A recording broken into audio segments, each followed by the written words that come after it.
let's conclude this session. And first of all, just reminding you to fill up the evaluation form is very important for Servier company. So what we have been discussing today is just how much structure is important for bone strength. And how much this does change during life, you can appreciate in this slide, where not only bone mineral density is evaluating its evolution in a female life, but also how much structure can in fact change during life. After the peak bone mass, in fact, the aging process for bone starts. And we can have differences that can be appreciated in females before menopause occurs.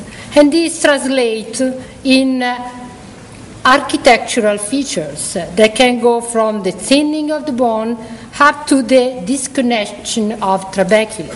You see in this cartoon how thick is a trabecula, because the same type of resorption in a thick trabecula has a result of not interrupting the trabecula. The same resorption in a thin trabecula has as a result the interaction of the trabecula, then less number of trabeculae and more fragility.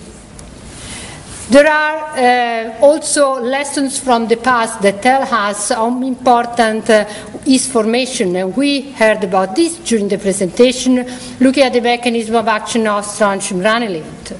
The formation in postmenopausal osteoporosis was indicated as important by the pioneer of bone metabolism, Fuller Blight, that in his JAMA journal in the 40s told us that formation is important. It couldn't measure at that time. We did measure later on, and we know that in fact from the studies carried out on isomorphometry by the group of Lyon, by Professor Meunier and his pupils, and later on also on the studies carried out by Igo Seaman, how much information is important in postmenopause, where in fact resorption increase, but what really does decrease is formation, like Sergio Ferrari told us today. So the importance of formation has to be reevaluated in the process of bone loss during life. Strontium ranelate is a good candidate for the treatment of postmenopausal osteoporosis because it seems to have a bone-forming activity together with an anti-resorptive activity.